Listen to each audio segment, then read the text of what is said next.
Friends, welcome to my channel. So in my previous video we understood about the overview of the rainfed agriculture in India. Okay, the link will be given in the description box in a I button. Or so in the this lecture, let us study about the principles and concepts of the cropping system. This is a very important topic for your UPPSC and UPSC agriculture optional exam.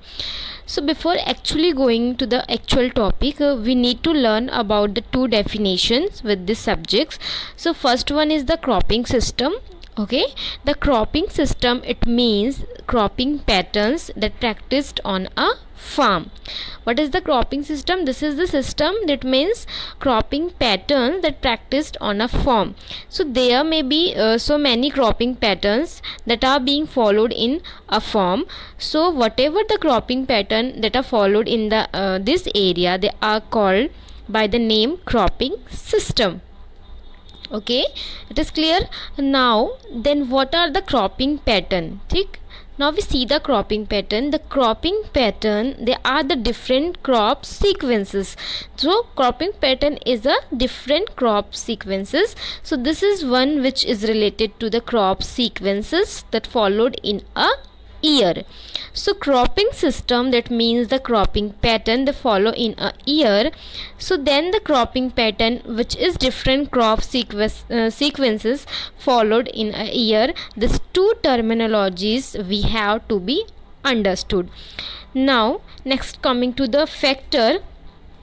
First, in case of the dry land, like rainfall is the main and most variable source of the water for the dryland crops. As you already know, in a rain-fed dryland areas, what happens? The source of moisture is only rainfall water. So it is the one and only source of the moisture in case of the rain-fed dryland areas. Now the second one is the rainfall variability, that is play a dominant role in like influence the crop growth and yield in a crop planning. So coming to the factor understanding. First, the source of the like moisture, that is rainfall, and next come the factor rainfall variability. First factor is the moisture, source of moisture, which is rainfall, and next come the factor is the rainfall variability. Now 1 minute. Okay, so here the rainfall variability is a chief factor which is helpful in the deciding the what are the cropping plants or what type of we plant taken, and what are the cropping plants that should be adopted in a farm, and that means it help in the crop planning. Simple. Now then, that the third one is the cropping pattern is in a region is usually planned on the basis of the prevailing rainfall behavior, because there is source of moisture is only rainfall. The cropping pattern of one region differ from the other region in every state. Why this is so? Because of because like each region is having its own rainfall behavior. That's why. So rainfall behavior, it means like the amount of rainfall on the soil and the topographical factor of the particular regions. So considering all these factors and also involving rainfall as a one of the factor, the particular region's crop plan will be derivated. So while this devising the cropping pattern, devising the cropping pattern of a region is planned on the basis of prevailing rainfall behavior in that particular region. Now next, coming to the you can see in the slide important climatological input. Okay, the crop planning. So what are all the climatological inputs that have to be taken into the consideration for the crop planning? First one is the seasonal rainfall. So seasonal rainfall जो है that it infers what is the amount of rainfall, and that is the amount of rainfall and that is in a region during the season. Now this is being done over the year by the calculating the mean of the average rainfall for a particular region for a particular cropping season. You can say, for example, Kharif season.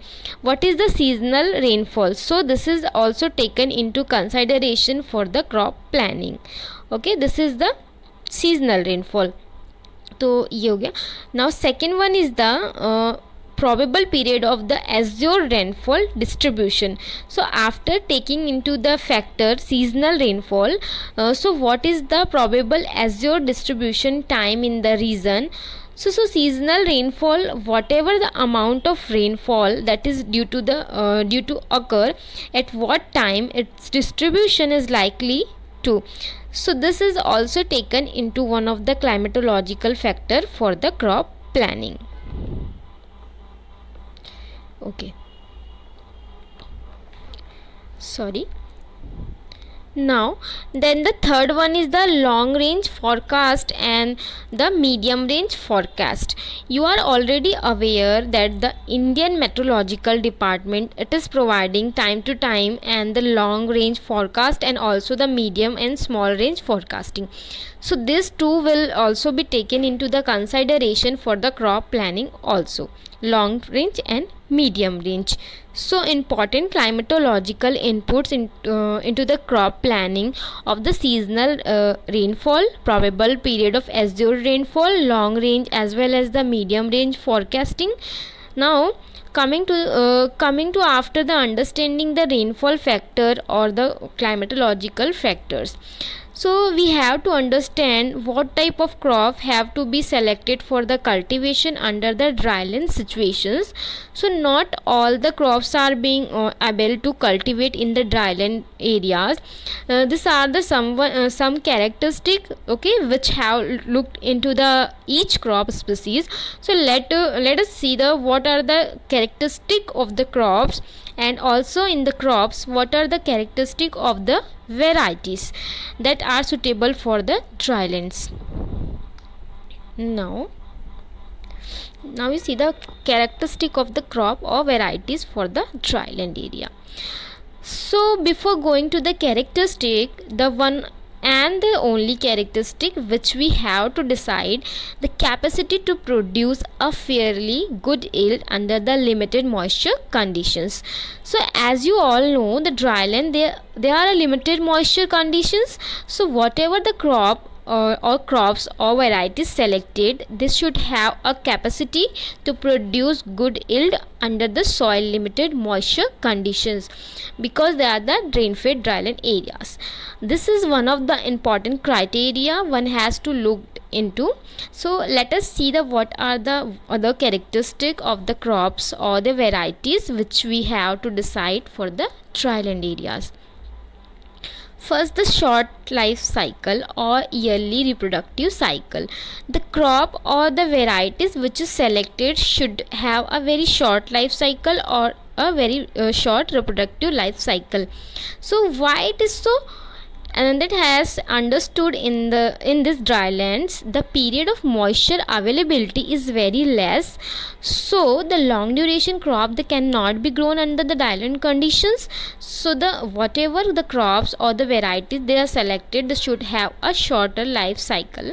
So only such of the crop will do or will perform well under the dryland situations. Now second one is the photo insensitive. This is sometimes which is concerned with the photo periodic characteristic. Photo insensitive is that the particular crop or the variety that can be grown in any season of the year. That means photo insensitive. It is not photosensitive. Photosensitive means the crop has to be grown during that season only. Okay, so here we have to be select a crop which is photo insensitive. That means it can be grown in any season of the year. Such of the crop should be selected. Now coming to the third one is strong and penetrating root system. The crop are the varieties which have been selected. They should have a strong and penetrating root system. This is because of the fact that if the crop or varieties have this strong and penetrating root system, they can extract the moisture from the deeper layer of the soil so as to support the plant growth in a better way under the limited moisture conditions.